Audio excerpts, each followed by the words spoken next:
Hello बच्चों, कैसे हो? स्वागत है आप सभी का। आज हम लोग बैठे हैं एक खास टॉपिक पर चर्चा करने के लिए, और वो खास टॉपिक है कि व्यक्ति को सफल होने के लिए क्या क्या सेक्रीफाइसेस करने पड़ते हैं। तो मैं DP Singh, your physics mentor, और हमारे साथ हैं आपके चहेते, हमारे अपने चहेते प्रखर राठौड़ सर, बॉटनी मेंटर।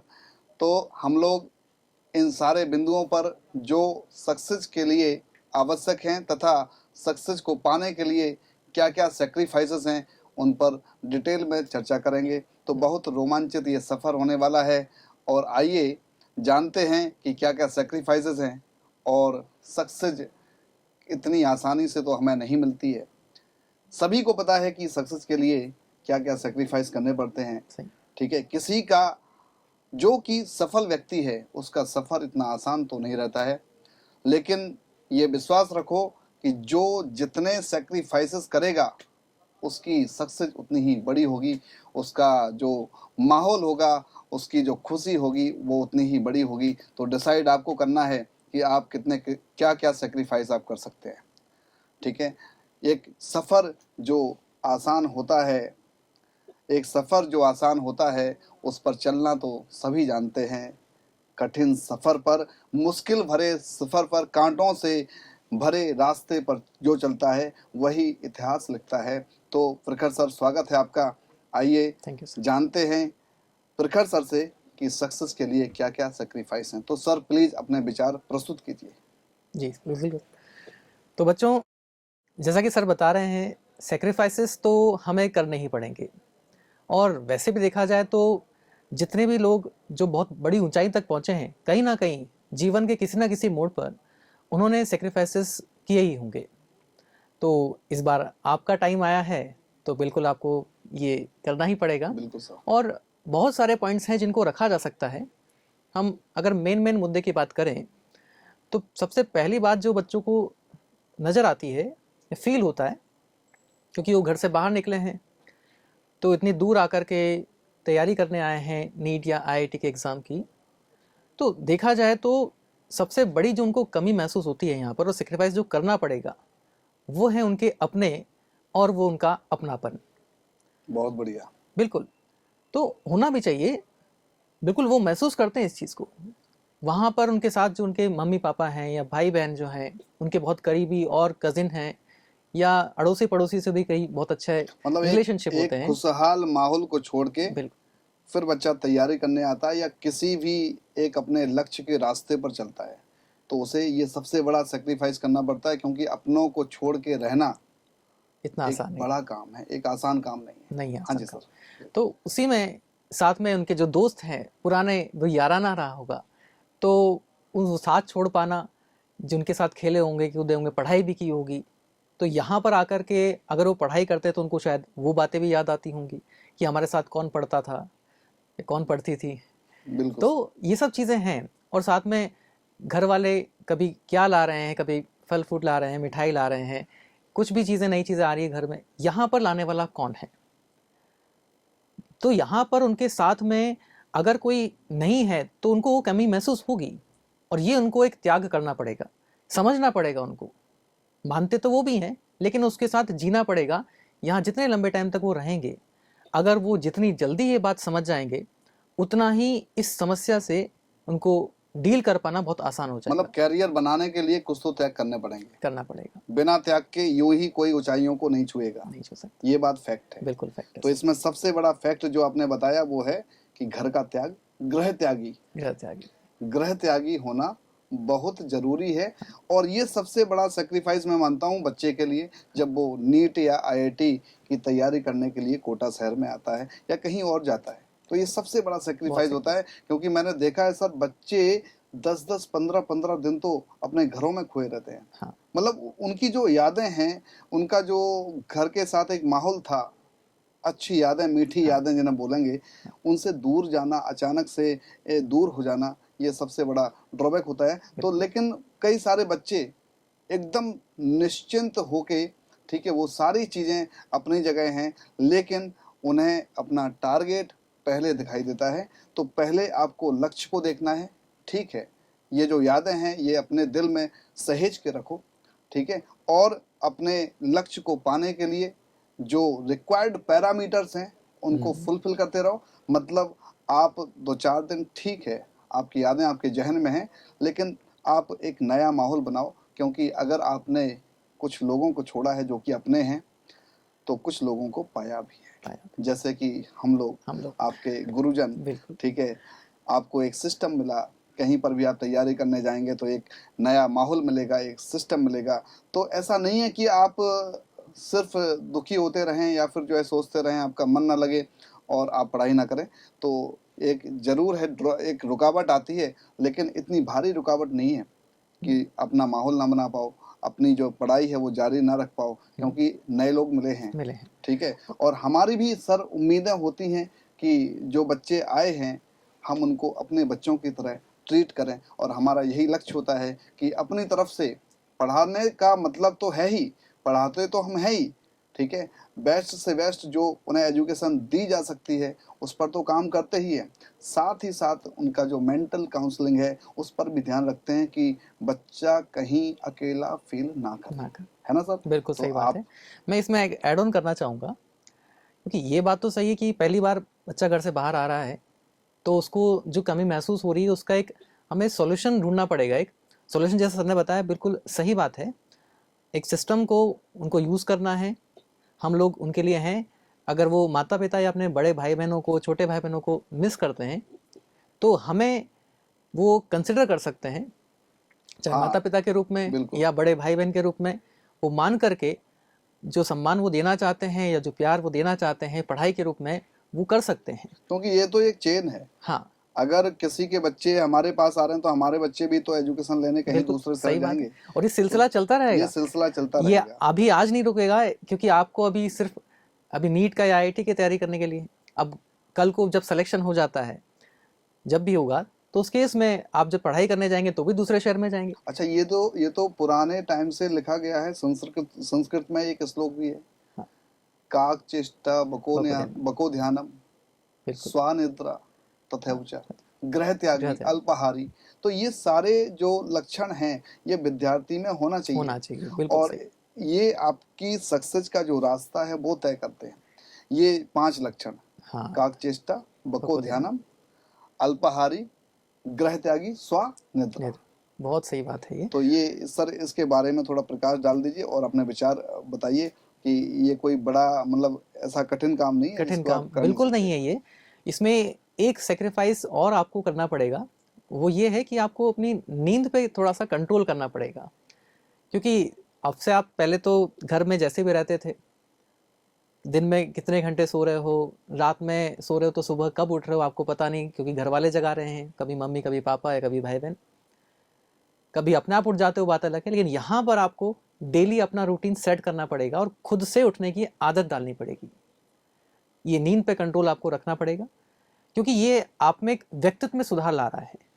अगर आप यहाँ ये सीख जाते हैं तो कहीं ना कहीं आगे भी ये चीज़ काम आएंगी। आप कॉलेज में जाएंगे, फिर आगे PG करेंगे, जिस भी फील्ड में जाएं, ये एक बहुत अच्छी आदत है और ये एक सिस्टमेटिक लाइफ जीना बहुत अच्छी बात हो जाती है। अब जितना मतलब जल्दी ये बात सीख जाए, लाइफ है ना, बहुत सही में आपको रहना पड़ेगा। हाँ। मतलब ऐसा नहीं कि हमारा सोने का मन कर रहा है तो हम 8 घंटे सो रहे हैं, 10 घंटे सो रहे हैं, बिंदास होके सो रहे हैं, मतलब वो वाली बात नहीं है। आपको एक डिसिप्लिन में रहना पड़ेगा, आपको टाइम फिक्स करना पड़ेगा कि आप 6 घंटे सो, क्योंकि 6 घंटे कम से कम एक स्टैंडर्ड स्लीप मानी गई है। हाँ। और उतना आप सो लेते हो तो आपका दिमाग तरोताजा रहता है और आपका दिन अच्छा जाता है। तो नींद पर कंट्रोल करना सबसे बड़ी बात है। कई सारे बच्चे सर मैंने देखे कि यहाँ से जाते हैं कोचिंग से पढ़ने के बाद, ठीक है, लेक्चर अटेंड करने के बाद बैग ये पटका और पहले नींद निकालते हैं और सुबह जो है लेट उठने की आदत होती है। तो एक जो सफल व्यक्ति है उसके लिए रूटीन बहुत बड़ी चीज होती है। जितने भी सफल लोग हुए हैं ये उन्हीं से हम लोग सीखते हैं, और उस रूटीन को अपने रूटीन में शामिल करना बड़ी बात है। तो नींद पर पहला ये कंट्रोल करना सबसे अति आवश्यक है, क्योंकि यदि आपने 10 घंटे सो लिया, इसका मतलब 4 घंटे तो आप पीछे हो गए। हाँ, दूसरों से जो बच्चे अपने ऊपर कंट्रोल कर चुके हैं, आप उनसे तो पीछे ही हो जाएंगे ना। ठीक है, तो ये बात तो है। रूटीन को अपना बहुत सिस्टमेटिक बनाना पड़ेगा। वो एक चीज़ और है, वो भी सेक्रीफाइस कई बच्चों को करना पड़ता है और कर भी रहे होंगे, वो है उनका खान पान। जी। जो खान पान उनको वहाँ मिल रहा हो या मिल रहा था अभी तक, हाँ अब वो घर का जो खाना है, हाँ, ये वो भी घर वालों के हाथ का खाना, ये कह सकते हो कि एक वो टेस्ट बहुत आपको बड़ा, मिलेगा। बिल्कुल बहुत बड़ा सेक्रीफाइस है, क्योंकि खाने का हर आदमी शौकीन, मैं तो बहुत ज़्यादा हाँ शौकीन हूँ सर, मैं भी खाने का शौकीन तो होना एक अच्छी बात भी है। हाँ, तो ये सबसे बड़ा सेक्रीफाइस है कि यहाँ आके मैस का खाना खाते हैं। बाहर जब बच्चा हाँ जाता है और मैस में कैसा भी मिल रहा है, दाल में पानी है या पानी में दाल है, कुछ समझ में नहीं आता। तो इस तरह की चीज़ें होती रहती हैं, तो ये चलता रहेगा, ये सिलसिला यूं ही चलता रहेगा। हाँ अब इस सिलसिले में आप फंसो नहीं, हाँ आप अपने आप का एक प्रॉपर रूटीन बनाओ, रूटीन के तहत काम करो। 6 घंटे सोना है, ठीक है, कोचिंग जाना है, वहाँ लेक्चर लेना है। और एक खास बात, लेक्चर लेने का भी एक तरीका होता है। आप किसी भी सब्जेक्ट की क्लास में हो, किसी भी सब्जेक्ट का लेक्चर चल रहा है, तो कुछ ना कुछ पर डे नई चीज़ सीख के जाओ, है ना। मतलब वहाँ पर कंसंट्रेशन, आपका जो फोकस है वो बहुत शानदार होना चाहिए। मतलब आप ऐसा नहीं कि कहीं भी मूवी हॉल में चले गए, ठीक है, सिनेमा हॉल में चले गए, वहाँ पर जो बैठने का आपका स्टाइल होता है, जो वहाँ पर एक्टिविटी आप करते हो, ठीक है, वो सारी एक्टिविटी यहाँ नहीं करनी होती है। लेक्चर को वेल मैनर के साथ आपको अटेंड करना होता है। मतलब कंसंट्रेशन और फोकस बहुत जरूरी है। पूरा फोकस रहो, कुछ ना कुछ हर सब्जेक्ट में पर डे सीख के जाओ। और सीखने का ये जो सिलसिला है, ये पूरे दिन भर जारी रखो, बिल्कुल, कुछ ना कुछ जरूर सीखो। हाँ जी सर। ये इस बात से मुझे एक बात याद आई, सिनेमा की बात चल रही थी, तो कई बार हम क्या करते हैं, जब मूवी देखने जा रहे होते हैं या फिर पहले प्लान कर रहे होते हैं, तो पहले हल्का सा आइडिया ले लेते हैं, ये मूवी कौन सी लग रही है। अब 3-4 मूवी लग रही हैं, उनमें से हमें कौन सी देखनी है। अब कई तो ट्रेलर देखते हैं, अब ये ट्रेलर अच्छा लगा, तो जो ट्रेलर अच्छा लगा हम उसको जाकर देख के आते हैं, थोड़ा सा इंटरेस्ट भी बन जाता है। ठीक है, सेम चीज़ हमें यहाँ भी अप्लाई करनी चाहिए। जिस भी दिन किसी भी टॉपिक का, सब्जेक्ट फिजिक्स का है या फिर बॉटनी का लेक्चर है, तो उससे पहले थोड़ा सा आइडिया ले लें हम आज क्या पढ़ने जा रहे हैं, ये जरूरी है, ताकि उससे इंटरेस्ट बना रहता है। वरना क्या होता है, हम बिल्कुल ब्लैंक होकर जाते हैं, तो सामने कुछ नया टॉपिक आपको दिखा, तो कई बार उसमें इंटरेस्ट ना आता नहीं है। ये बहुत बड़ी बात सर आपने बोली। मतलब हाँ, जैसे मान लो मैं फिजिक्स की बात करूंगा, आप बॉटनी करते हैं। हाँ, फिजिक्स की बात करें तो अगर जैसे मान लो मुझे कोई भी टॉपिक पढ़ाना है, मान लो रोटेशनल मोशन मुझे पढ़ाना है, तो मैं बोल देता हूँ कि बच्चों मॉड्यूल या एनसीईआरटी के कम से कम 2 पेज पढ़ के आना बिल्कुल, पर डे। ये मैं बोलता ही हूँ क्लास में। हाँ, और जो बच्चे ऐसा करते हैं उन्हें लेक्चर बहुत आसानी से, बड़ा अच्छा मजा आता है लेक्चर में, ठीक है, बहुत अच्छे से समझ में आता है। क्योंकि आपको वो चीज़ें नहीं भी कभी पढ़ा, आपने 11th-12th में नहीं पढ़ा, मक्कारी करी, कोई बात नहीं है, लेकिन यदि आपको बोला गया है, टीचर जो बोल दे वो तो करना ही है। मतलब आंखें बंद करके ब्लाइंड फेथ जो होता है वो आपको करना है। तो आंखें बंद करके ब्लाइंड फेथ टीचर पर करना है। और जो भी टीचर जिस सब्जेक्ट में जो स्टार्ट करने वाले हैं, तो पर डे आप ये बना लो कि हर सब्जेक्ट में 2-2 पेज, 2-2 मॉड्यूल के, बुक के, एनसीईआरटी के 2-2 पेज आपको पढ़ के जाना है, जिससे कि उस सब्जेक्ट में इंटरेस्ट बना रहे। मूवी में इंटरेस्ट कब आता है? ट्रेलर के बाद। तो आप ट्रेलर लेके जाओ, आप 2 पेज या 3 पेज जितना भी आप पढ़ पाओ, जो भी आपकी क्षमता है। जो भी स्टार्ट करने वाले टीचर हैं, चाहे फिजिक्स हो, केमिस्ट्री हो, बॉटनी हो, जूलॉजी हो, कुछ भी हो, मैथ हो, तो उसमें क्या है, आपको कम से कम 2-2 पेज हर सब्जेक्ट में पढ़ के जाना है। ये बहुत स्ट्रॉन्ग पॉइंट आपने बोला। जी सर।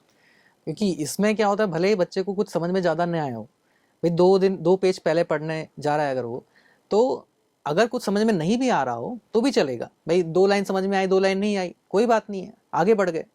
कम से कम एक 5 मिनट दे दे उसको। जैसे कई बार बच्चे क्या करते हैं, ब्रेक हो रहा होता है, अब ब्रेक में इधर उधर की बातें करने लग जाते हैं, कहीं बाहर घूमने चले जाते हैं। तो मैं तो यही समझाता हूँ कि ब्रेक को अपने एक यूटिलाइज करें, उस चीज़ को किसी भी काम में यूटिलाइज करें। अगर आप घर से नहीं पढ़ के आ पाए तो उस ब्रेक में उसको एक ऊपर से निगाहों से देख लिया। चलो मैं बॉटनी की बात करूं, तो बॉटनी में जैसे डायग्राम ही देख लिया, डायग्राम बना हुआ है, तो अगर बोर्ड पे डायग्राम आ रहा है तो ये तो एक मन में रहेगा, ये देखा हुआ है, भले समझ में नहीं आया हो, लेकिन देखा हुआ है, तो आप बाकी बच्चों से इतने तो आगे हो कि हाँ भाई ये देखा हुआ है। मतलब बाकी ने वो ब्रेक अपना वेस्ट किया, हाँ, ब्रेक को एंजॉय किया, आपको पढ़ाई में एंजॉय करना है। हाँ, ये भी बहुत वैलिड पॉइंट है। और ये भी सेक्रीफाइस है, बूंद, हाँ, ये सबसे बड़ा सेक्रीफाइस है, सेक्रीफाइस है कि आप आपने, ब्रेक को भी हाँ, सेक्रीफाइस कर रहे वो हो। आपने एंजॉय जो करना था, हाँ। ठीक है, वो आपने पढ़ाई में एंजॉय किया। तो पढ़ाई में एंजॉय करना सबसे बड़ी बात है। तो कहते हैं कि बूंद बूंद करके घड़ा भरता है। हाँ, और ये आपको पता भी नहीं चलता है। जैसे पुराने समय में हमारी माता जी लोग हाँ, गुल्लक लाती थी, गुल्लक, हाँ, ठीक है, तो गुल्लक में जो भी पर डे का जो बचत का पैसा होता है, 5 रुपए, 10 रुपए, 20 रुपए, 100 रुपए, जिसकी जो क्षमता है वो डालते रहते थे। अब वो इतना सारा अमाउंट हो जाता था जब गुल्लक फोड़ी जाती थी। हाँ, एक दिन में मान लो 60,000, 70,000, 10,000, 20,000, जितना भी अमाउंट निकला, लेकिन वो अच्छा लगता था। खुशी मिलती तो थी कभी। अच्छा, उसे भरने में हमें समय भी नहीं लगा, एहसास भी नहीं हुआ। तो इस चीज का जो मैं कहने जा रहा हूँ बच्चों, इस चीज का बहुत अच्छा मतलब है कि बूंद बूंद करके आप घड़ा भरो, यानी थोड़ा थोड़ा सीखो। ये जो सर ने ब्रेक की बात कही, ये मुझे बहुत पसंद आई। एक्चुअली ये होना भी चाहिए कि ब्रेक को कैसे यूज करना है। आप मान लो ब्रेक में कुछ खा लिया, पी लिया, इसके बाद फिर भी आपके पास 5 मिनट बचेगा। 5 मिनट में डायग्राम ही देख लो, सही बात। जूलॉजी का, बॉटनी का, फिजिक्स का, कोई भी डायग्राम देख लो, कोई डेफिनेशन पढ़ लो, हाँ, है ना, और उसमें कुछ सीखो। 5 मिनट में भी आप बहुत कुछ सीख सकते हो। तो बूंद बूंद करके वो बहुत सारा इकट्ठा एक जो है बहुत ह्यूज अमाउंट हो जाएगा। वो आपकी नॉलेज एक ह्यूज नॉलेज हो जाएगी। आपको पता भी नहीं चलेगा जब आप नीट देने जाओगे या कोई भी एंट्रेंस एग्जाम देने जाओगे, तो वो एक नॉलेज, बिल्कुल वो सही कौन बात। सा इकट्ठा किया हुआ टाइम है, ब्रेक का टाइम, बहुत। बाकी रूटीन टाइम। तो आप सबसे अलग हो गए, हाँ, क्योंकि सारे लोगों ने उस टाइम को वेस्ट किया है, एंजॉय किया है ना, और आपने सेक्रीफाइस किया है। बिल्कुल सभी सही। ने क्या किया है, एंजॉय किया एंजॉय है, किया है, और आपने सेक्रीफाइस सेक्रीफाइस किया है करके, स्टडी करके। और उसको फिर बाद में हाँ, कैश किया कैश भी है। किया है ना, ये बड़ी बात होती है। जी सर। हाँ, एक अलग पॉइंट पे लेके चलते हैं। एक और सेक्रीफाइस जो बच्चे करते हैं और आज के टाइम पे बहुत ज़्यादा ज़रूरी हो गया है, वो है ये। हाँ, ये सबसे बड़ी मतलब ये तो ये जो हाँ, है, कहने को तो देखो हर चीज़ का एक अच्छा पक्ष भी और बुरा पक्ष भी है ना। लेकिन क्या होता है कि हमें उस चीज़ को कैसे यूज़ करना है और डिसयूज़ करना है, मिसयूज़ करना है, वो चीज़ अपने ऊपर है। हम ये डिसाइड कर सकते हैं कि हमें आपका किस चीज़ कंट्रोल से, अपने आप पर कितना है। अगर है तो कंट्रोल है तो उस चीज़ से हम अच्छा सीख सकते हैं, उसका अच्छा इस्तेमाल कर सकते हैं। और अगर अपना कंट्रोल नहीं है तो डेफिनेटली वो टाइम वेस्ट करने वाला है और कहीं ना कहीं अपने करियर को बर्बाद करने में एक कारण बन सकता है। तो मैं ये नहीं कह रहा कि पूरा का पूरा ये मोबाइल ही एक रीज़न है, पर इसके अंदर ये भी ऐसे कई सारे कारण छिपे हुए हैं। इससे दूर रहना भी सबसे बड़ा सेक्रीफाइस है आज की डेट में। आप ये समझो ना, जैसे मैं घर पे जाता हूँ, हाँ, तो बच्ची को मोबाइल कम ही देता हूँ मैं। हाँ। और वो मतलब मेरा वेट करती है, क्यों? क्योंकि पापा आएंगे तो मोबाइल मिल जाएगा हमें। और वो मोबाइल पे इतना एडिक्शन हो गया बच्चों को सही कि बात। गेम खेलना स्टार्ट कर देंगे, उनका टाइम निकलता जा रहा है, निकलता जा रहा है। मैंने कहा बेटा फोन दो, नहीं पापा भी देते हैं, नहीं पापा भी देते हैं। तो इतना टाइम उनका स्पेंड हो रहा है। और ये जो टाइम है, टाइम आपको बचत करना है और इसका सही से इस्तेमाल करना है, ये भी एक बड़ा सेक्रीफाइस है। बिल्कुल। इसके ड्रॉबैक बाद में हम लोग चर्चा में लाएंगे, ठीक है, क्योंकि इस पर तो हम अनंत बोल सकते हैं बहुत। और इससे फायदे भी अनंत हैं जिनकी हम चर्चा करेंगे। सबसे बड़ा फायदा ये है कि गूगल बाबा, आप घर पे एक टीचर हैं आपके लिए, ठीक है, गूगल बाबा। तो कोई भी चीज गूगल करो, आपको एग्जैक्ट उसका जो मीनिंग होगा, एग्जैक्ट उसका जो फिगर होगा, वो निकल के आ जाएगा। मतलब आप वर्ल्ड से कनेक्टेड रहेंगे। तो ये पॉजिटिव पॉइंट है इसका। लेकिन यदि आप रील में चलते जा रहे हैं, चलते जा रहे हैं, चलते जा रहे हैं, आजकल जो ट्रेंड चला है वीडियो बनाने का, ठीक है, बॉलीवुड स्टोरीज देख रहे हैं, आप देखो, आप इसका सही तरीके से इस्तेमाल करो। इसकी भी बातें हम लाएंगे, पॉजिटिव पॉइंट रखेंगे। लेकिन सर के विचार, सर के मन में कुछ और चल रहा है, तो वो जान लेते हैं पहले। हाँ जी सर। एक बात और चीज़ मेरे चल रही दिमाग में, वो है कि हर किसी के पास कुछ ना कुछ एक टैलेंट छुपा हुआ होता है। जी ज़्यादा भी हो सकते हैं, जी चाहे वो पढ़ाई में हो या पढ़ाई में ना हो तो भी। जैसे किसी का डांस में है, किसी का सिंगिंग में है, हाँ, कोई भी कल्चरल एक्टिविटीज़ हैं, किसी को पोएम ही लिखना है, हाँ, वो भी है। ऐसे बहुत सारे आपके अंदर छिपा हुआ है और आपका मन यहाँ पर भी कर सकता होगा कि वो चीज़ करें, लेकिन उसमें भी आप अपना करियर बना सकते हैं, नो डाउट। मतलब अपनी लेकिन हॉबी, हॉबी, हाँ, हॉबी हॉबी, के हाँ, हिसाब से। ठीक है। लेकिन यहाँ पर आप जिस उद्देश्य के लिए आए हैं, जी तो उस उद्देश्य को पूरा करने के लिए आपको उन कल्चरल एक्टिविटीज को थोड़ा कंट्रोल करना पड़ेगा, त्याग करना पड़ेगा, उसका थोड़ा, सेक्रीफाइस हाँ, करना वो पड़ेगा, सेक्रीफाइस है, बिल्कुल वो भी सही, जरूरी। बिल्कुल उसको मैं सही। बिल्कुल बंद करने की नहीं कह रहा हूँ, ठीक उससे है। आपका इंटरेस्ट बना रहे और चलता रहे काम। हाँ। वो अपने घर पर जो स्टडीज करते हैं, 2-2 घंटे की अच्छा, सिटिंग कर रहे वो हैं, स्टडी को बढ़ाने में कैटलिस्ट का काम करता काम है कर सर। सकता है, वही मैं वो बोलने जा रहा था। सेक्रीफाइस भी है हाँ, भाई। आप जैसे मान लो आप डिवोशन के साथ काम करते हैं, तैयारी कर रहे हैं, तो सिर्फ तैयारी कर रहे हैं, ठीक है, ये आपका काम है। अब सेक्रीफाइस कैसे हुआ? जैसे कल्चरल एक्टिविटी का सेक्रीफाइस, आप नीट की तैयारी करने आ गए, आपकी हॉबी क्या है? कल्चरल एक्टिविटी है, आपको तो मजा उसमें आ रहा है, हाँ। तो वो ये सबसे बड़ा सेक्रीफाइस हो गया। और उसमें अगर कंट्रोल नहीं रहा, एज इन मान लीजिए आप घर पर पढ़ाई कर रहे हैं, स्टडी चल रही है, 2-2 घंटे की सिटिंग लगा रहे हैं आप, जी। अब बीच में 15 मिनट या 20 मिनट का, आधे घंटे का गैप आपको चाहिए, वो जरूरी होता है ना, क्योंकि कंटिन्यूसली आजकल इतना पेशेंस रहा भी नहीं है कि 1.5-2 घंटे के बाद भी आप लगातार 4-5 घंटे तक पढ़ रहे हो। हाँ। तो उस घर पे जो स्टडीज के बीच में ब्रेक है, उसको भी कैसे अच्छे से यूटिलाइज किया जाए, जी। कैसे उसको आप यूटिलाइज कर सकते हैं अपने घर वालों से बात करने के लिए, कोई अच्छे आपको जो इंटरेस्ट है कल्चरल वीडियोस देखने के लिए, या वो 15-20 मिनट आधे घंटे का गैप, उसमें आप उस टैलेंट को यूटिलाइज कीजिए। हाँ, मतलब उससे आपका मन भी लगा रहेगा और एक ब्रेक भी हो गया। ये भी बहुत बढ़िया प्लस पॉइंट है। जैसे आप सिटिंग की बात करें तो सिटिंग एक बहुत बड़ी समस्या है। हाँ। कई सारे बच्चे मैंने देखा कि वो प्रेशराइज्ड होके सिटिंग करते हैं, मतलब कि भाई हमें 3-4 घंटे बैठना ही है। अब बैठे बैठे किताब पढ़ रहे हैं, ठीक है, एक लिमिट होती है सर कि आधा घंटा, 1 घंटा, 1.5 घंटा ज्यादा से ज्यादा हाँ। समझ में आता है एक सब्जेक्ट, इसके बाद फिर बोर होना स्टार्ट हो जाता है बच्चा। तो ये ध्यान जरूर रखना है कि आपका इंटरेस्ट कब तक बना रहता है।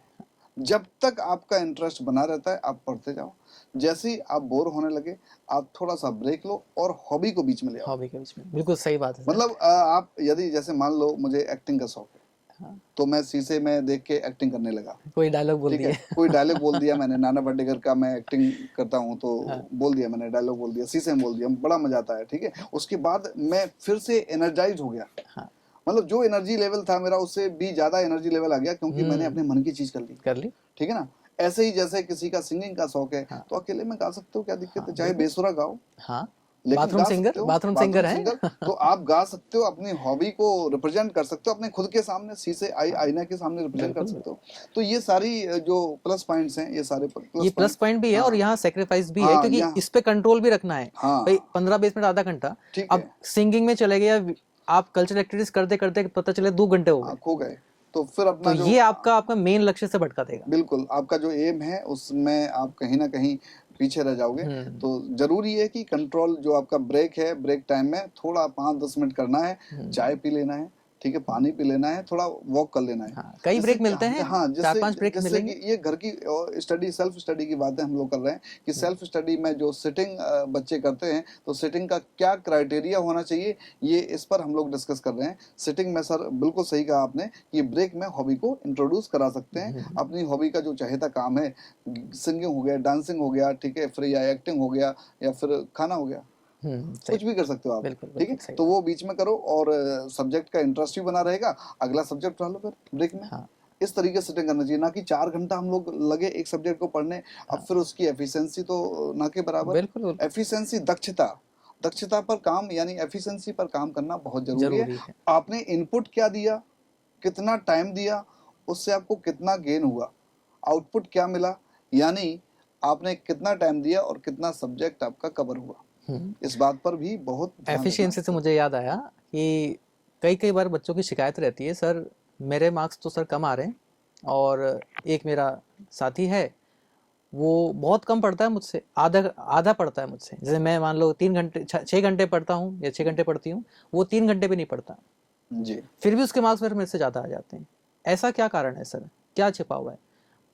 अब हम एज ए टीचर पढ़ाते तो सबको बराबर ही, एक ही क्लास में बैठे हैं, बिल्कुल सबको बराबर ही दिया जा रहा है। अब कौन कितना रिसीव कर रहा है, किसका मेंटल स्टेट कितना एक्टिव है, कंसंट्रेशन कितना अच्छा है किसका, इसके साथ साथ आप घर पर कितना एफिशिएंटली पढ़ते हो, ये बहुत जरूरी है सर।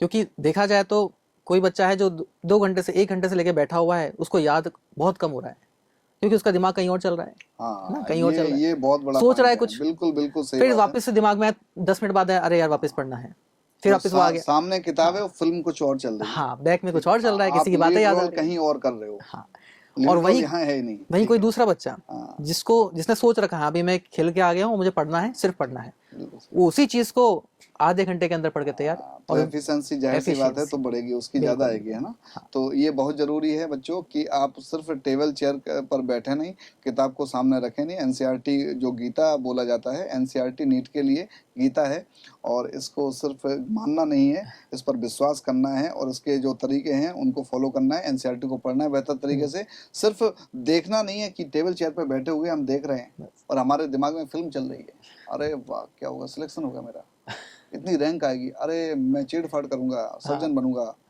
ये भी करने ये लगते हैं। पॉजिटिव ओवर थिंकिंग है। हाँ, दो ये टाइप की ओवर थिंकिंग करते हैं बच्चे। overthinking से बचना एक है। पॉजिटिव ओवर थिंकिंग जो सर बता रहे हैं, सिलेक्शन हो जाएगा तो ऐसा करूंगा, वैसा करूंगा, ये हो जाएगा, घर वालों की नजर में क्या हो जाऊंगा और रिश्तेदार क्या सोचेंगे, ये positive। ये सब। एक नेगेटिव ओवर थिंकिंग भी होती है, नेगेटिव थिंकिंग, हाँ, वो तो और नुकसान करती है। वो सबसे बड़ा घातक होती है। पॉजिटिव ओवर थिंकिंग हाँ, टाइम वेस्ट करेगी, बिल्कुल, ठीक है, बिल्कुल। वो भी नुकसानदेह है, लेकिन negative over thinking time waste करने के साथ साथ अंदर नेगेटिविटी ले आती है, बिल्कुल नेगेटिव एनर्जी का बहुत भर स्रोत बन जाओगे। जाएगा आपके अंदर। और आप हमेशा जब आप आगे बढ़ना चाहोगे तो वो एनर्जी का जो नेगेटिव एनर्जी का जो स्रोत बना लिया आपने खुद के अंदर, वो आपके लिए बहुत घातक होता है। तो ओवर थिंकिंग से बचना है, ठीक कोई है? सी भी हो, चाहे पॉजिटिव हो चाहे नेगेटिव कैसी भी हो, ओवर पॉजिटिव ओवर थिंकिंग भी बेकार होती है, आपके मंजिल के रास्ते में बाधक का कार्य करती है। तो आपको ओवर थिंकिंग से बचना ही है। तो सर के बहुत अच्छे अच्छे विचार हमें मिल रहे हैं और बड़ा आनंद आ रहा है हमें तो पर्सनली, ठीक है। और बिल्कुल सर आपके साथ भी बिल्कुल और सर कोई पॉइंट हो सकते हैं जिनको हम बच्चों को बता दें, जिससे कि सेक्रीफाइस का भी उन्हें पता चले और थोड़ा उनका नॉलेज भी बढ़े। इसमें एक मैं इसका सॉल्यूशन बताना चाहूंगा। वैसे वो कोई बहुत सिली सा सॉल्यूशन है कि भाई प्रॉब्लम तो बहुत है और प्रॉब्लम हम रखते भी हैं, लेकिन बच्चों को चाहिए उसका सॉल्यूशन और हमें भी चाहिए। लेकिन जितना मुझे समझ में आया कि भाई नेगेटिव थिंकिंग सर कैसे रोकें, बच्चे खुद कहते हैं सर मैं सोचने लग जाता हूँ, या मैं सर नेगेटिव सोचती हूँ सर बहुत, सर कैसे रोकें इसको, सर सोचना कैसे रोकें। वैसे तो खुद का कंट्रोल होना चाहिए खुद पर। एक हमारा सबकॉन्शियस माइंड कहता है कि है भाई बहुत ज्यादा अगर सोच रहे हैं तो फिर आपके दिमाग में आ जाता है कि ज्यादा हो रहा है, लेकिन फिर भी अगर कोई चीज अपने से कंट्रोल में बहुत मुश्किल से हो पा रही है तो कुछ हमें सिली सी चीजें करनी चाहिए। जैसे आपका अगर कोई रूममेट है बाई चांस, उसको बोल के रखें कि अगर मैं इधर उधर सोचने लग जाऊं 1 या 2 मिनट से ज्यादा तो मुझे पीछे से टोकना है, मतलब टोक दे या टिक कर दे, हल्का सा डिस्टर्ब कर दे कि भाई सोच रहा है, और ऐसा वाइस वर्सा करें। वो मोमेंट को डिस्टर्ब करना है, बिल्कुल। मोमेंट आपका हट जाएगा तो आपका ध्यान भटक जाएगा, क्योंकि हम कई बार सोचते सोचते कहाँ खो जाते हैं, टाइम आधा घंटा 1 घंटा पता नहीं कहाँ बीत जाता है। तो अगर रूममेट है और उसने देख लिया ऐसा, और ऐसा उसके साथ भी करें, दोनों का एक प्लानिंग होनी चाहिए। अगर रूममेट नहीं भी है और एक और सिली मिस्टेक कर सकते, एक सिली सी चीज़ें कर सकते हैं, वो क्या है, जैसे हमारा एक सबकॉन्शियस माइंड में तो इतना रहता ही है कि हम अगर सोच रहे हैं, सोचते सोचते 1-2 मिनट से ज़्यादा हो गया है, तो हमें लगता तो है टाइम वेस्ट ज़्यादा हो रहा है, फिर भी वो अच्छा लग रहा है तो हम खो जाते हैं उसमें। तो हमें इतना थोड़ा सा और कंट्रोल के बारे में सोचना पड़ेगा कि अगर 1-2 मिनट से ज़्यादा हो रहा है तो खुद को चिमटी भर ले। बातें बहुत सिली सी हैं। ये भी बढ़िया तरीका है, मतलब ध्यान भटकना चाहिए, ध्यान भटकना चाहिए। कुछ भी ऐसी बेवकूफ वाली चीजें, पानी पी लो, बिस्किट खा लो, एक घूमने लगो, उठ के थोड़ा सा चल लो, हाँ थोड़ा सा, मतलब वो मोमेंट चला जाए। हाँ, जिस समय आप सोच रहे हो, तो सर का कहने का सीधा मतलब है वो मोमेंट चला जाए। उस मोमेंट को डिस्टर्ब कर दो, हाँ। और फिर से नए तरीके से कंसंट्रेट हो जाओ, फोकस हो जाओ अपनी स्टडी पर। तो ये बहुत जरूरी है बच्चों आपके सक्सेस के लिए, और सक्सेस बिना सेक्रीफाइस के तो आगे बढ़ेगी नहीं। तो इसी कड़ी में हम लोग जो है आगे और चर्चा करेंगे। तो चर्चा यूं ही लंबी बढ़ती रहेगी। जैसे किसी ने कहा है कि किसी की जो मंजिल होती है वो छत होती है, तो वो तो सीढ़ियों से चढ़ के जा सकता है। तो इसी बारे में, सीढ़ियाँ उन्हें मुबारक जिन्हें छत तक जाना है, सीढ़ियाँ उन्हें मुबारक जिन्हें छत तक जाना है।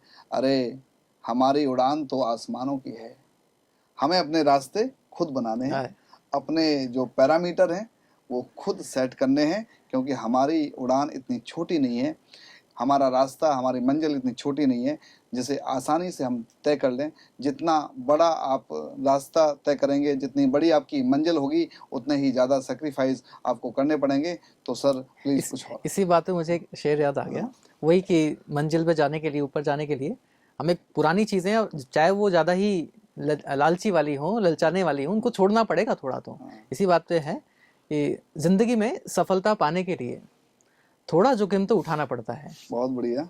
जिंदगी में सफलता पाने के लिए थोड़ा जोखिम तो उठाना पड़ता है।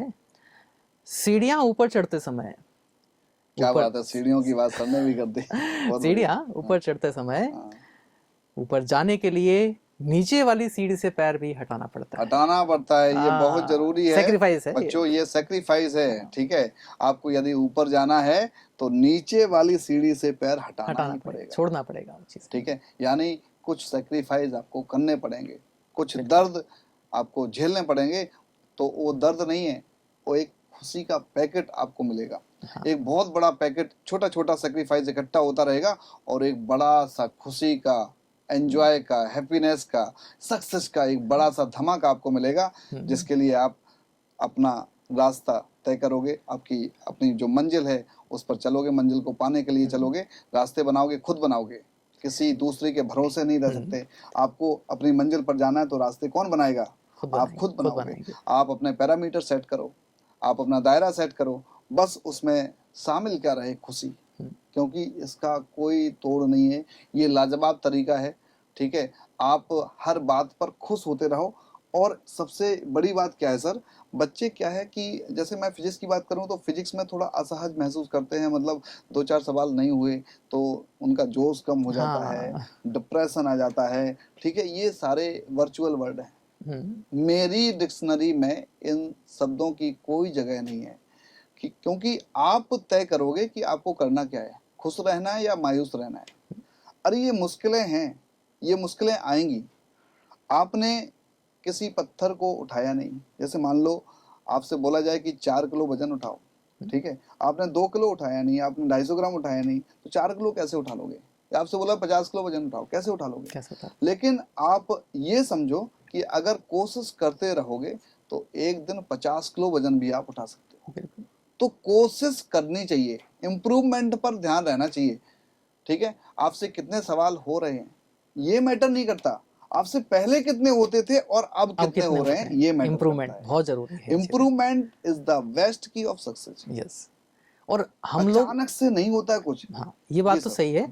जैसे इंटरेस्ट की बात आ रही थी, जैसे कई बच्चे के आप जैसे बता रहे हैं कि फिजिक्स अब नहीं हो रही, हताश हो गए हैं, तो बच्चे क्या करते हैं फिर उसका सॉल्यूशन ढूंढ लेते हैं कि चलो कुछ और पढ़ते हैं। हाँ। है ना, फिजिक्स रख देते हैं, बॉटनी पढ़ लेते हैं, अब या जूलॉजी पढ़ लेते हैं। ठीक है, अब ये एक टेम्पररी सॉल्यूशन तो है, लेकिन ये कोई परमानेंट सॉल्यूशन तो नहीं है। आप उस मौके पर मतलब ये शुरुआत में चलो ये काम कर सकते हो कि एक नई सिटी में आए हो तो एक मन लगाने के लिए, और फिर शुरुआत में थोड़ी पढ़ाई तो हो, चलो कुछ तो पढ़ रहे हैं। अच्छा, यही मुझे एक पॉइंट आपको रोक रहे हैं, सॉरी, आपको एक सबसे बड़ा पॉइंट मुझे याद आया कि जो एक्सपेक्टेशंस हैं उन पर भी कंट्रोल होना चाहिए। हाँ, बिल्कुल सही बोला। मतलब समय के हिसाब से एक्सपेक्टेशंस बढ़ाओ। ऐसा नहीं है कि आप पहले दिन तैयारी करने आए, पहले दिन आपने कोई भी सब्जेक्ट पढ़ा, उसमें 100% आप हीरो बन जाओ, 100% चीज़ें आपको समझ में आने लगे, क्योंकि ये सीखने का प्रोसेस है। तो अपने आप से हर डे का एक्सपेक्टेशन सेट करो, पर डे का एक्सपेक्टेशन सेट करो, टारगेट ऐसा सेट करो जो आप अचीव कर पाओ। और बहुत बहुत बड़ा बड़ा टारगेट सेट नहीं करना होता है, छोटे छोटे छोटे छोटे टारगेट सेट करने होते हैं। जैसे मान के चलो हमें फिजिक्स बिल्कुल नहीं आती है, हमने सेट किया 10 क्वेश्चन करेंगे, 10 क्वेश्चन करेंगे, आएंगे कितने ये हमने सेट नहीं किया, आज 10 क्वेश्चन करेंगे। और जब आपने टारगेट अपना सेट किया तो आपकी एक्सपेक्टेशंस उसी के हिसाब से रहेंगी। और अगर आप सेट करोगे कि हम 50 क्वेश्चन करेंगे और बाय द वे नहीं कर पाए तो निराशा हाथ लगेगी। और निराशा के बहुत सारे नेगेटिव फैक्टर्स हैं, डिप्रेशन, पढ़ाई में मन ना लगना, नेगेटिव सोचना। तो ये सारी चीज़ें, ये दुष्प्रभाव जो आपको दिखते हैं, ये एक्सपेक्टेशंस और जो आप टारगेट सेट करते हो वो डिसाइड करता है। तो छोटे छोटे टुकड़ों का टारगेट सेट करो, 10 क्वेश्चन, 20 क्वेश्चन, धीरे धीरे आगे बढ़ते जाओ। आपको निराशा हाथ नहीं लगेगी, आपका जोश बढ़ेगा। आपकी जो एक्सपेक्टेशंस हैं वो पर डे के हिसाब से होना चाहिए। दूर की एक्सपेक्टेशंस मत रखो कि आप एक दिन में मान लो 100 क्वेश्चन कर लो, 100% वो सही हो या 100% क्वेश्चन आप कर पाओ, तो ऐसा जरूरी नहीं होता है, क्योंकि आपने पहले नहीं पढ़ा है, अब धीरे धीरे सीख रहे हो। तो आपको उसी हिसाब से काम करना है इम्प्रूवमेंट के लिए। ठीक है, काम करना है। एक्सपेक्टेशन छोटी छोटी रखो, पर डे का रखो, बिल्कुल 2 दिन का रखो, 5 दिन का रखो, टारगेट 1 हफ्ते का रखो। बड़ी बड़ी एक्सपेक्टेशंस हम सोच लेते हैं कि नहीं हम तो मैदान में उतर गए, अब हम ही हीरो हैं। हाँ, ये नहीं होना चाहिए, बस हम ही हीरो हैं। और जब आप नहीं कर पाते हो तो निराशा हाथ लगती है, तो सर कई इस बच्चों को पर क्या है, आप भी प्रकाश इस डालिए। पे कई बच्चों को थोड़ा सा घमंड भी हो जाता है। क्या होता है, शुरुआत में ही अभी एक टेस्ट हुआ या दूसरा टेस्ट हुआ, शुरुआत में अच्छे अच्छे मार्क्स किसी के आ गए मान लीजिए, तो उस केस में क्या होता है, वो बच्चा क्या है, उनको सर पे चढ़ा लेता है, और आसपास वालों के साथ भी, हाँ कि क्या हो यही। रहा है कि मेरे तो मार्क्स ऐसे आ गए हैं, अब तो मैं हीरो हूँ क्लास का, जी तो ऐसे केस में मैं कम भी पढ़ लूंगा तो भी चलेगा। जी। और ये घमंड ही उसको ले डूबता है, क्योंकि हमने ये देखा हुआ है कि जिन बच्चों के अब 720 में से यहाँ पर शुरुआत में 500-600 नंबर आ भी रहे हैं, 500, 550, 400 नंबर आ रहे हैं, वो अपनी कंसिस्टेंसी को अगर बरकरार नहीं रखते हैं, क्यों?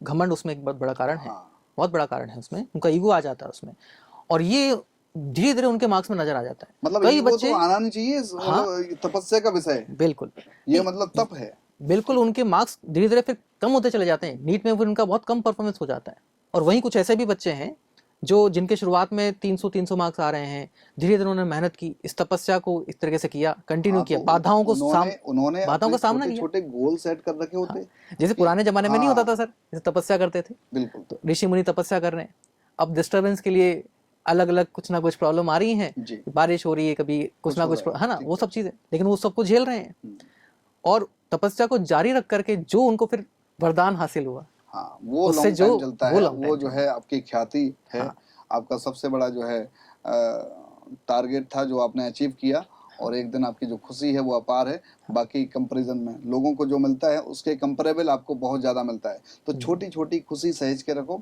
छोटे छोटे लक्ष्य बनाओ, बिल्कुल और मेरा फिर से वही रहेगा कि ज़रूरी ये नहीं कि आपके पहले टेस्ट में 500, 600, 700 आ जाए, जरूरी ये है कि अगले टेस्ट में वो मेंटेन है या नहीं है। पहले बिल्कुल। टेस्ट में भले ही आपके 100 आए, 100 के साथ थोड़ा ऐड होना चाहिए, हाँ, कम नहीं होना चाहिए। 100 नंबर आना कम नहीं है, सबसे पहला कंपटीशन इंसान को करना चाहिए तो खुद से करना चाहिए। खुद से 100 नंबर आना क्या कम है? नहीं है। 100 नंबर से नीचे आना बुरा है। वो बुरा है। आप क्या करो, कम नंबर आए कोई बात नहीं, इम्प्रूवमेंट करते रहो, इम्प्रूवमेंट करते रहो, उसमें कुछ ना कुछ ऐड करते रहो। हर टेस्ट में आपका स्कोर ऊपर होना चाहिए, भले ही वो 2 नंबर हो, 5 नंबर हो, 10 नंबर हो, डजन मैटर। तो बच्चे क्या सोचते हैं, यही तो मैं बता रहा था, एक्सपेक्टेशंस। बिल्कुल हमारे 500 नंबर आने चाहिए, हमारे 700 आना चाहिए, 650 आना चाहिए। अरे आपका जो लेवल है आपको अच्छे तरीके से पता है, आप उसी के अकॉर्डिंग गोल सेट करो, और स्कोर हर टेस्ट में ऊपर करो थोड़ा, 5-10 नंबर।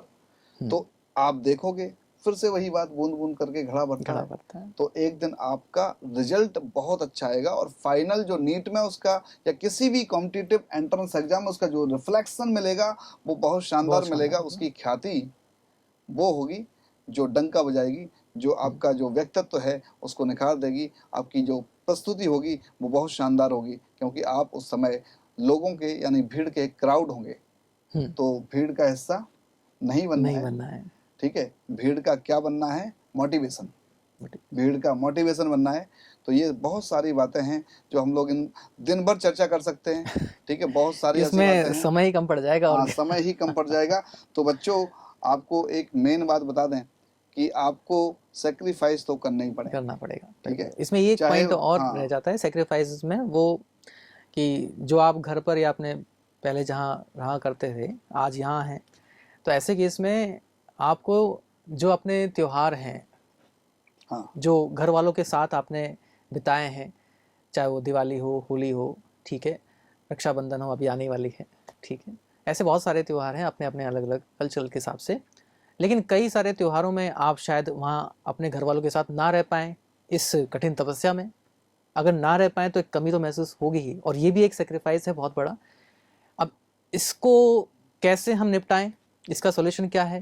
यहाँ पर जो भी आपके गुरुजन हैं या फिर सहपाठी हैं, मित्र लोग हैं, तो उनके साथ आप ये सब एक तरीके से उनके साथ टाइम बिता सकते हैं।